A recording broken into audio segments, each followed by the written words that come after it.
Right, guys, welcome back to Prem Talk, your go-to spot for anything Premier League, anything Champions League. Really exciting week this week, not football-wise for me, but we're sitting down with the full cast tonight. We got Nate, who you saw last week, and two new additions today. My mate Sam Fuhrer from back in the US, and Millen, who I met actually a month ago at Old Trafford. So, all right, guys. It's great to have everyone on. We have a lot to talk about today. We're going to recap everything that happened on the weekend, spend a lengthy time talking about Liverpool United. Very bad day for me and Mill, but we're going to kick things off with Chelsea Norwich. Nate, I'll let you get right into it. So obviously 7-0. My prediction was 2-0. Obviously, great game. Honestly, did not expect so much scoring without Werner and Lukaku. But hat-trick hero Mason Mount comes through, favorite player. Very glad to see it, and defensive scores with Chilwell and James. Chilwell very informed so far this season, 3 starts with 3 goals. I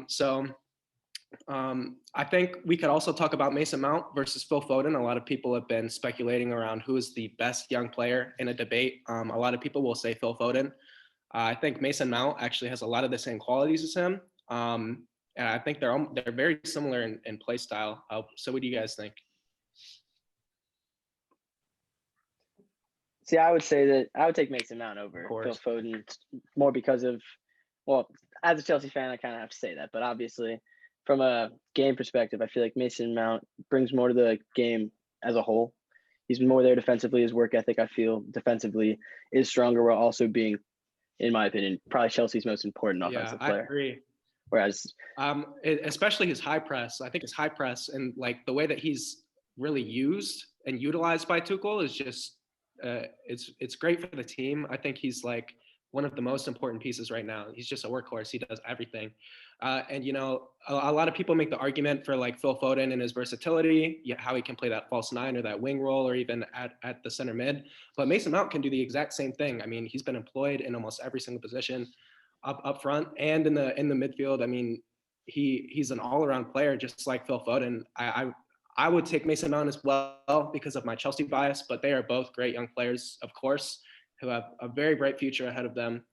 But for me, it's just got to be Mount, just because of his extra work and just like his role in his team. I think it's much bigger than Phil Foden and City. I think he just makes more of an impact. So. How do you see him getting into the squad though in the coming matches? Because that was his first real game time, pretty much all season in a long time. He was hurt. Yeah. No, he was hurt for a while. When he was in form, he was always there for the big Premier League games. I feel like that when our team is fully healthy, our best squad is with Mount. That's without a doubt. He's a vital piece to our team. Obviously, player of the season last season. I don't think there's a better player at Chelsea right now than Mason Mount. That's just what the only player who I would take over him would be Conte, but that's for a completely different reason. Yeah. Sam loves N'Golo Conte, but Zeki knows my feelings about N'Golo. I think your jersey might actually be arriving quite soon. But I was just going to ask you about that. I'll put my hand up. I could not have been more wrong about this prediction this weekend. I thought it was going to be a tough one. Clearly, did not go that way. Tuchel really showed his class as a manager. I know they played Norwich and everyone's saying it was always going to be an easy win. But no matter how poor the team is playing in the Premier League, at the end of the day, it's still a Premier League match. And to put 7 past any team without your top 2 strikers, without your top 2 attacking options is a statement. So he's shown his adaptability. And that's the difference, honestly, between having a world-class manager and a mediocre manager, in my opinion. So. I agree. He's been able to bring out form in so many players who I almost wrote off, such as like Ruben Loftus-Cheek and even Ross Barkley have surprised me in their comeback.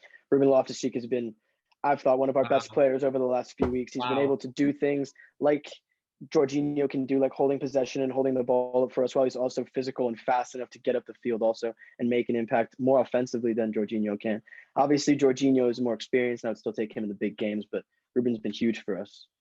I think the same thing. I think Ruben is actually a very big player for us in the next coming years. If his development keeps going on track, he is such a versatile player as well. That's the one thing I like, especially about this squad, is the versatility of every single person. You know, he's been employed in that 6, but he's very good going forward. You can see his dribbling skills. He glides past people almost at an Eden Hazard-esque kind of dribbling. So I definitely love that. I think he could be employed in definitely like those 10 positions as well, or the wing, because they kind of play a little bit of a mixture of both. And I'm just very excited to see how he develops, because it's been great since he's came back, and I did not expect him to do so well, honestly. So, Mill, anything you want to add? Yeah, I was gonna say there's one unsung hero here. I think Edouard Mendy, your keeper, has just been like unreal this season. Obviously, that's not taking anything away from Chelsea. Like, they have a clear structure and clear tactics with a great manager who uses the players like with their strengths. For example, you've mentioned Mason Mount. If I go back to that whole talk about like, Phil Foden or Mason Mount, I'm from England, and the Euros were obviously this summer. If you ask me who I'd pick in that England side, I would choose Phil Foden over Mason Mount. But I think for that Chelsea team, obviously I'm assuming that you're talking about, who you'd rather have in the Chelsea side. Definitely Mason Mount, just because he has a manager who understands him and understands his strengths. But yeah, going back to Edouard Mendy, I think Tuchel's also reinforced like a really strong defensive position at Chelsea. That was tested at Brentford like quite severely, but then you had a keeper on form who's just unreal, like absolutely unreal, pulling off like amazing saves. Still not as good as my big boy Dave, but Disagree. Mendy, he could take a number 2 spot, and he can hold that. The thing, I mean, like during that Brentford game, it was crazy because Mendy had made so many saves, and he'd even taken that knock to the head. And so I'd become a little bit nervous at that point, because I didn't know if maybe he had a concussion, might let in an easy goal. But there's that one chance near the end of the game that he just tipped over the bar. Great save, great effort. He's definitely probably player of the season for us so far over Mount, just because so many shutouts. I mean, just an amazing player all around. Like, you could see his quality every single game, making top class saves. He's just a great player. So I agree. I think adding to that sort of defensive note, you have such great competition for defensive positions at Chelsea. Like United, I wish we did. I really do. Like, you had Alonso, who was on form at the start of the season. He was taking free kicks and like banging, and I think he banged in like one worldie. It was absolutely unreal to see like Chilwell come back and just instantly take his spot again. Like, I think Chilwell, for me, is probably one of your most like key players, along with Reece James on the right. When they attack, they play like incredibly in attack, like down the opposition throat, but in defense, they're really disciplined. And I think that's what we lack. Obviously, I'm a United fan. I don't watch too much, Chelsea games, but as a United fan, like, that is something that I admire. And, I'm actually really jealous that you have those options in defense, because obviously we don't. Yeah, I absolutely agree with that. Oh, you want to go? Yeah, just real quick. Going back to the Chilwell and Alonso argument. I mean, personally, I've loved Alonso in that more like left wing back kind of position. I think he definitely suits that role a little bit more than Chilwell, because obviously we know Chilwell more particularly. He's been played and utilized in a 4-back position. Like, he's more of a out and out left back. So it's very much surprised me how he came out and got his spot back just immediately by scoring and like being that person who presses up the field and like gets in the attack. I think he's very much changed his game, and I think he's done it very successfully in a way that he almost can take back that spot from Alonso, even though I am very much so a Marcus Alonso fan. I think that we almost need Chilwell in that spot right now. I mean, 3 goals in 3 starts, like, that's crazy. So, yeah. That's one of the other things that I think Tuchel should be applauded for, is his like ability to understand the timing of when players are in form. Because Chilwell had a little bit of game time in the beginning of the season and then wasn't really having a great run of form. So Alonso got majority of the play time and then was able to have a great run of form and score many goals like that world you were talking about. And then when Chilwell was ready again, he came back in. I think that's great. But I think one of the other things that Tuchel also bring to Chelsea was that 3 center backs, which was perfect, because like I didn't used to think Christensen was that good until he was put into a 3 center back. Same with Rudiger, and Me as well. their game has been completely revolutionized. I mean, you put anyone that we've seen in that 3 center back system, whether it's Azpilicueta, Chalobah, Malang Sarr now, and obviously Thiago Silva. It's been so strong that those wing backs have been able to get up the field and contribute offensively. And that's also another position that there's a lot of versatility in, because we've also seen Azpilicueta and Reece James, who are primarily utilized as right backs. They fit that center back position as well, like how Reece James had been employed at center back during the Champions League final. But it's also interesting because we actually have a lot of defenders right now quickly running out of contract, namely Azpilicueta, Christensen, Silva, and Rudiger. So it's going to be interesting to see if we can hold them to a contract. I know especially Rudiger is really on the fence, might be going to a different club here for increased income, but we'll see exactly what happens. Yeah, I heard he wants to be the highest paid player at Chelsea. Yeah. I think we'll get Christensen, who will be good for us. Yeah. I bet we'll get Azpilicueta as well, but I don't know how much longer he's going to be at the top of his game. Right now, he's still been surprising me, even for his age. Me as well. I think he's a solid player. He's always been a solid player for the club. The respect for him, honestly.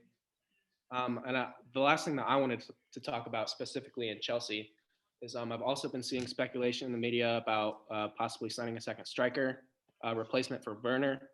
And personally, what I've been hearing from Chelsea fans is speculation over Haaland, especially since his prices dropped so dramatically in this next transfer window.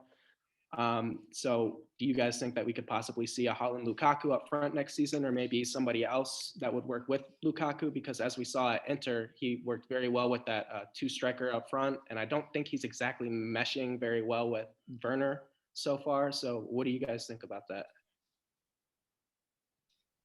I think it's unrealistic for you guys to think that you're going to get Haaland, in my opinion. No matter how bad United are or will end up at the end of the year, I don't know. I think he'd ultimately prefer United to Chelsea. Just given, because I know Ronaldo's going to still be there next season, and he's idolized Ronaldo from a young age. And I think, to be back with his mate, to be back with Sancho in the front, who he had a great run with last season, I think he'd prefer, and not even just United. I think there's also Madrid you have to worry about. Everyone wants to go play for Madrid. So I think it'll be close. I think he's definitely leaving. I think it's also the argument that everyone wants him. Like, so specifically when I'm talking about bringing in another striker, I'm not specifically talking about Haaland, but if we want to specifically talk about him, I mean, everybody's going to be out for the grabs for him, because obviously his price has been dropping so much. But I could definitely see him going to United. I think that's definitely a good place. Your argument about Sancho being there definitely making sense. But personally, I would like to see him take on maybe a different challenge, maybe something along the lines of Barcelona or Real, because of course we know that Mbappe is going to either of those two teams, probably most notably Real. So, I mean, I'd like to see that rivalry between those two clubs come back with big name players, but I guess we'll see what happens. I think on the note of like a personal decision, Haaland going to United is great. I mean, he gets to play with, like Zeki said, with his idol and obviously Sancho, and hopefully a more cohesive unit than it is right now. But at the end of the day, United probably won't go for Haaland when our weakness is all in defence. We have too many options up top. I think we saw that with Ronaldo as well. I don't think that United were all in for Ronaldo until the City rumours came out. And of course that hurts to say, because I love Ronaldo. Zeki, I know, loves Ronaldo. But I don't think that they're too invested in pursuing a striker, although Ollie does prioritise like looking for strikers and a strong attack, and we obviously got Sancho as well. But I just don't see Haaland coming in, although he would like slip right in into the team, hopefully. You never know with Ollie. But although he probably would slip right in, it's just a case of where do the others go? And would that mean that we have to sell Martial? And if we do have to sell Martial, then, where's that money going? So I just don't think it's a logical step. I think it's first we have to fix our defense. And I would expect Haaland to go to one of the majors, sort of like, as you said, like Real or even like Bayern. I reckon with Lewandowski like getting older, I reckon he could, have a couple years somewhere and just make a name for himself in the Bundesliga. I also Although, feel as though I don't know too much about that. I'm a United fan, and I just know it's. Yeah, I feel that PSG might also take the opportunity to snatch him up with Mbappe out the door. With Mbappe out the door, I feel like it's very likely that we could see Haaland at PSG next season with all the money that they have as well. So that front three would be just crazy of Messi, Neymar, and Haaland. I mean, as much as I hate to say it, I feel like City would also be ridiculous with Haaland. Oh yes, for sure. He'd be the perfect talisman for that offense. They don't have any point guy to play through. He'd be the perfect person for the likes of Foden, De Bruyne, and Grealish to pass balls into. It'd be a striker's dream. Like he'd score 40 goals in the Prem. That team is desperate for a striker, so it'd be perfect for them, and they have the money to do it. They haven't bought a big striker. They didn't get Kane. I didn't want to as well. There's a lot of excitement going around for Haaland right now. We hope he recovers. Actually, I heard he's going to be out until the beginning of next year. Actually, until January. He picked up an adductor injury, I think, or a hip flexor.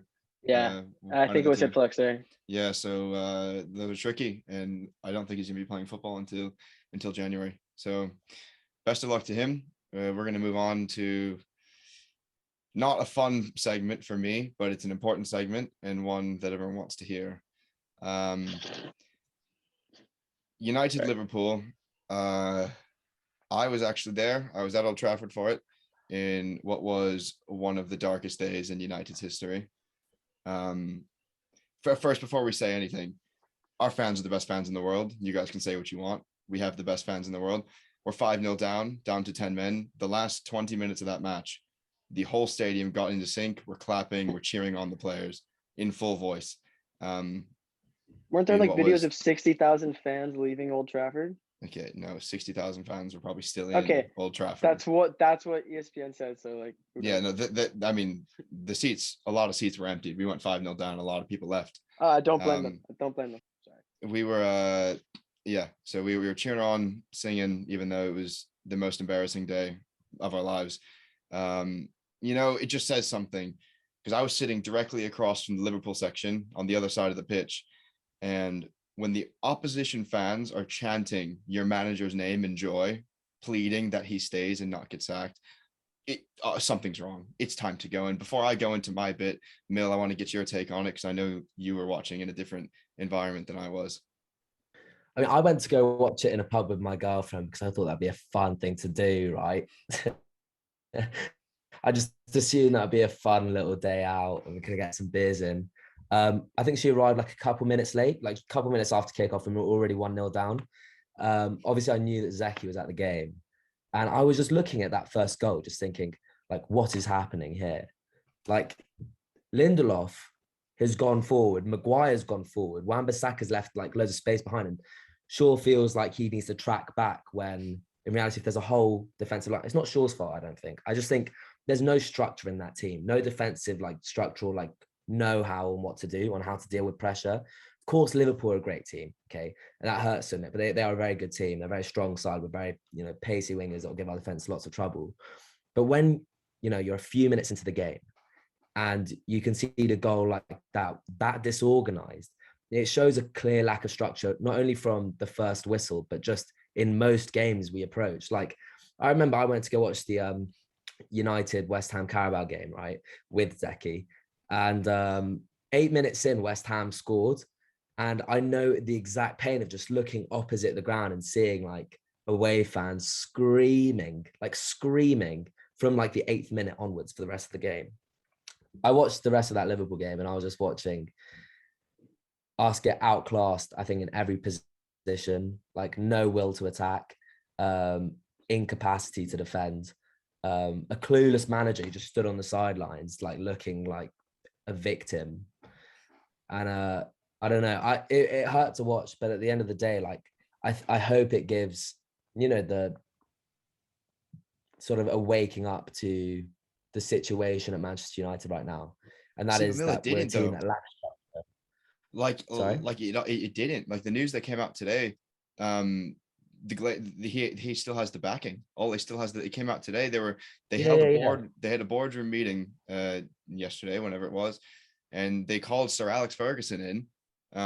They were chatting with amongst the board members, the Glazers, and they still have the backing. The reports are they're going to give him 3 more games. In my life, I've never seen an ultimatum given like that, like a specific 3-game window.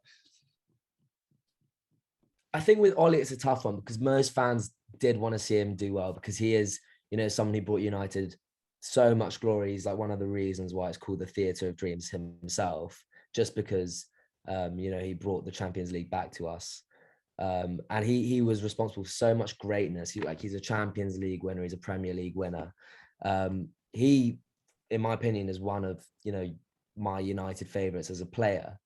As a manager, I think it won't tarnish his legacy if he acknowledges that he just doesn't have the experience to manage a side as big as United, a club as big as United.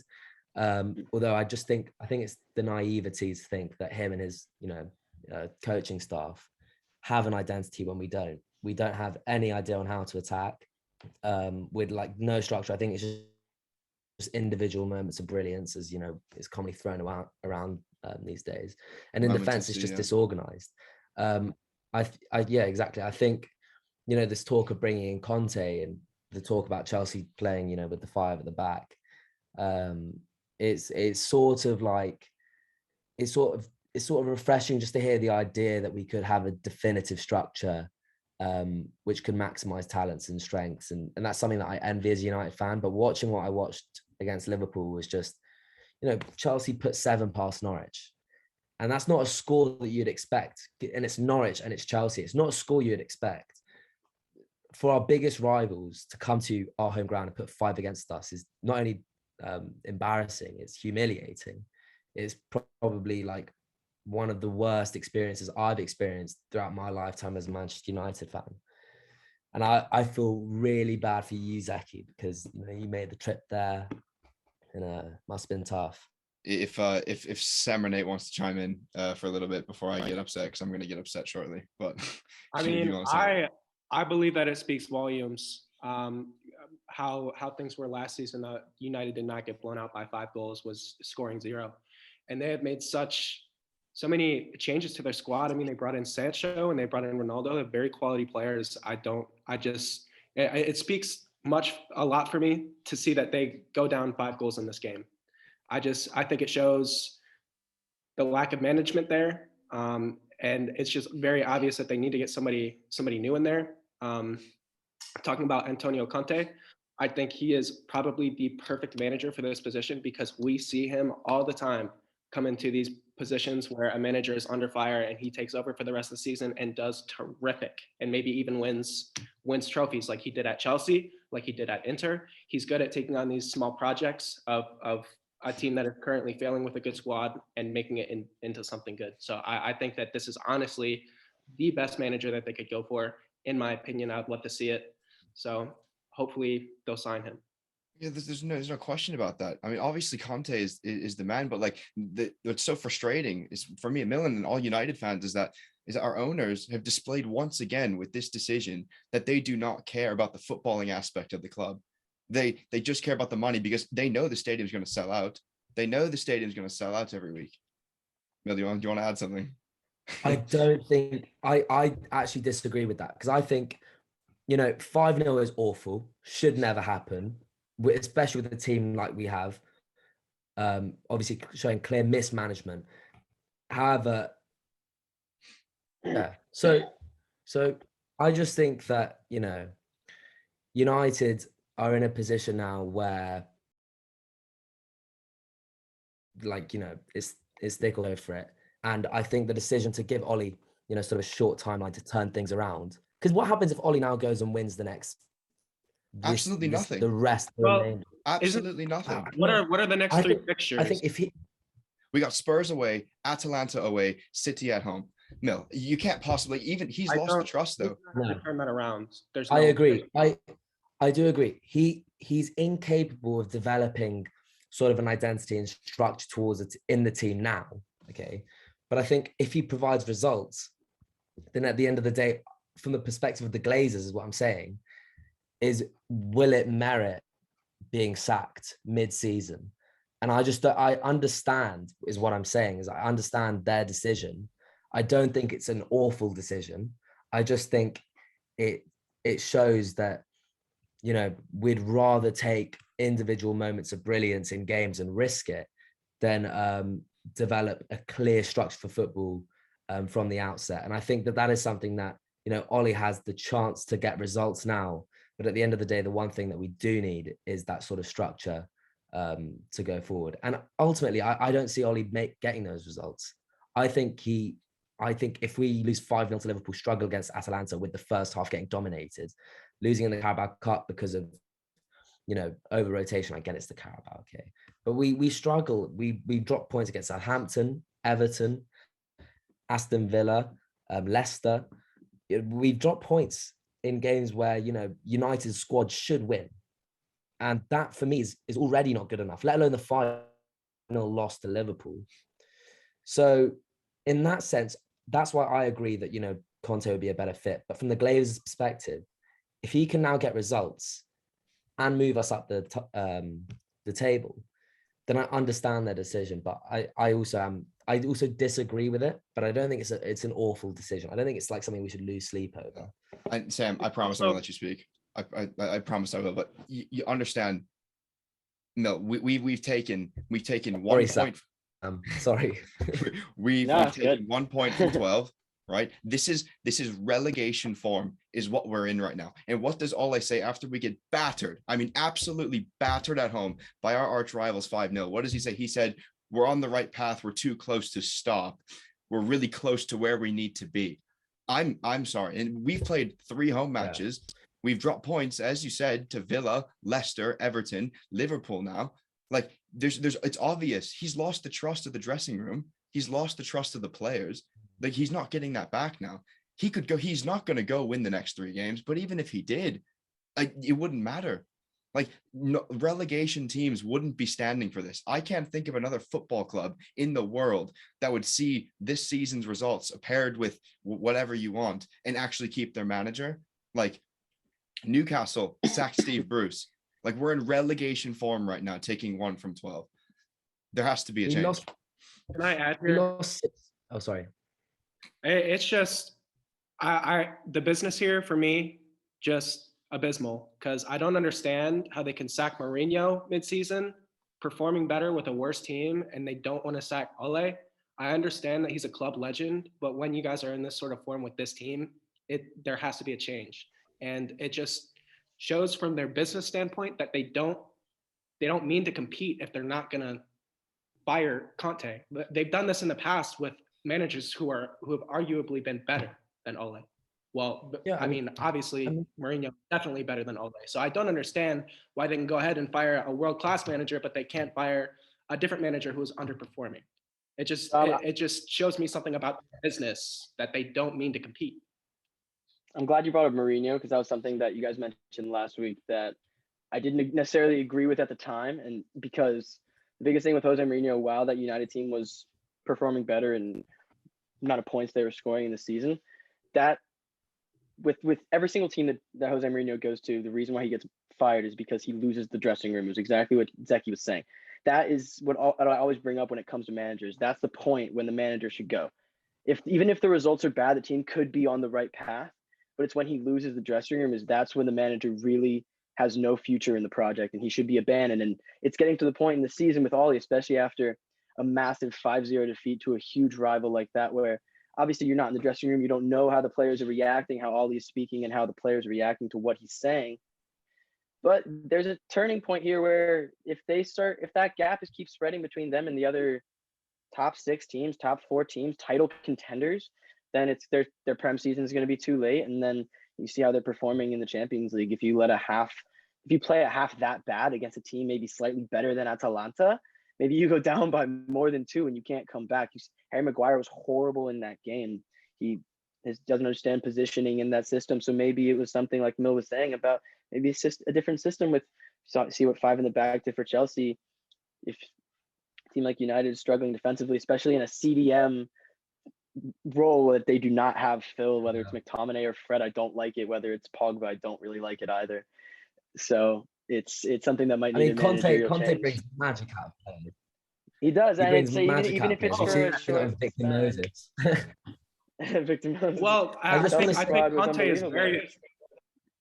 I think Conte is very much that manager that is the person who will get results out of players, because we saw that with Lukaku. I mean, Lukaku was in the form of his life, and we saw him at Manchester United underperforming because they didn't utilize him the way that he should be utilized. So, I mean, Conte, world-class manager for me. I don't think any club would turn someone like him down. Of course, we've seen him particularly thrive well in like those short-term management positions. So I don't know how particularly he would do in a long-term one, but I think for right now, what is needed, this is perfect. Like that's what I touched on last week. Like we have Ronaldo in the team for 2 seasons, 3 seasons max to win trophies, right? There in 3 years' time, there's going to be more managers that are available. And one thing I want to bring up is you guys can appreciate last year when you had Frank Lampard in charge, right? When you had Frank Lampard in charge, you were, I believe, when he was sacked, you were 7th or 8th in the table. You were 7th or 8th, and Abramovich said, "You know what, Frank? You're a club legend. We're always going to love you." But he realized tactically he wasn't the person for the job. So what does he do? He brings in Thomas Tuchel, right? He brings in Thomas Tuchel, and he knows the league was over. The league was over for you guys. He got you into top 4, but what was still salvageable was the Champions League, and he went and won the Champions League. It's a direct comparable situation with even the ex-player aspect of it. Like right now, we're out of the league. To say that Manchester United are out of the league in October is abysmal. But right now, we have to look at what we can still win. Somehow, by the grace of God, by the grace of Cristiano Ronaldo, we are top of our group in Champions League. Somehow we're top of the group. That's still salvageable. And as we all know, once you get to the round of 16 in the Champions League, it all starts from zero. Doesn't matter what you did in the group. Doesn't matter what your squad looked like. It starts from zero, and you go to win to make your route to the final. And bringing in Antonio Conte right now would give us a fighting chance with the squad that we have to win the Champions League. It's exactly what Chelsea did last year, and they won the Champions League with it. I was praying that Conte came in, because I think that a 5 at the back would be interesting to see with United. We have Shaw, who's really great attacking, and whilst Wan-Bissaka, isn't as good as attacking as he's defending, would we see Wan-Bissaka come in and maybe Dalot gets a chance under Conte? It was just like new players coming in and a new identity. And like I've seen Dalot play live. I personally don't think in the system that he's been playing or the position he's been playing, or the way he has to be played, isn't utilizing his capacity to go forward, because I think he's really good going forward. I think Fred and McTominay in a 2-man midfield, no one can do that. No one can control a whole midfield with 2 people, especially if, let alone Fred and McTominay, right? I think that, Fred's qualities are clearly they're clearly there because he plays for the Brazil side. It's just that when you trust a very attacking team up top, and then you have 2 holding and a defense that is absolutely disorientated with no structure, and you leave 2 people in the midfield, they're bound to be holes. And I just think with structure, would we use, players like Donny van der Beek with a new manager? Would we use players that we haven't quite yet got to see as much? And I just think it's a really exciting prospect. Although going back to what I was saying earlier about Ollie, I understand the Glazers decision. The reason for that is because we've seen Ollie been in a position where he's dropped points at the start of the season. We saw that exactly last season. We finished 2nd that year. We dropped points to Southampton, Crystal Palace, Spurs, I think in our opening 5 game weeks, or so something crazy like that. We've seen him start slow, right? And Chelsea obviously weren't doing too well. Now it's more competition this year. But we saw him bring it back to an extent, okay? We still finished miles off City. I just think that it would be too hasty. Yes, 1 point in 14 or whatever, 1 point in 12. 1 from 12, 14 from 27. 1 from 12. I just think that is obviously an awful stat, but we've seen Ollie turn things around before. We've seen him, with his back against the wall and stuff. Will we see a revival of United? And if not, then bring in Conte. I don't see the issue with the Glazers decision here. I think it's very haphazard to say that Ollie should go now and this will fix it, or to say that Ollie should stay and then for the rest of the season. I think give him some time. If he continues to be absolutely piss poor, then get rid of him. Like, he's still respected by the fans, I think, in that sense. And I think in that sense, he can keep his dignity. Whereas letting him go right now is just, I don't know. I think it is the best thing to do, although I understand the Glazers' decision not to do that. Just for a last thing from me, like, I feel like if they were to incorporate Antonio Conte into this team, I feel like they have to offload some defenders and bring in some new ones, because there's really no, obviously he plays that 3-back system with 3 center backs, but there's really no leader in that team other than Varane. Obviously, Harry Maguire, big transfer, but has not really performed. I think he is an awful player. So I feel like he would need to take some of those defenders out and bring in some new ones. I think we could even see somebody like Alex Telles doing very well at that left wing back position. We could they could interchange people as well. Maybe even see Luke Shaw at like a center back position or something like that. But I just think something needs to change with the defense if Conte comes in. Yeah, Harry Maguire is awful. Yeah, it's not a bad one. No, I think it's the worst 80 million we've ever spent. No, It's gonna be a bad week for me. I'm actually going to the Tottenham game, going to Spurs Stadium on Saturday, sitting with the Spurs fans because no away seats available. This has potential to be a terrible week. Spurs did not look good though. We will see what happens. We want to thank you all for tuning in to Prem Talk again. Thank you all. I'm happy that we all got to be on it. Please send us in your questions. We'd love to answer them. From me, Zeki, Millen, Sam, Nate, we will talk to you guys for our pre-weekend episode on Friday. See you.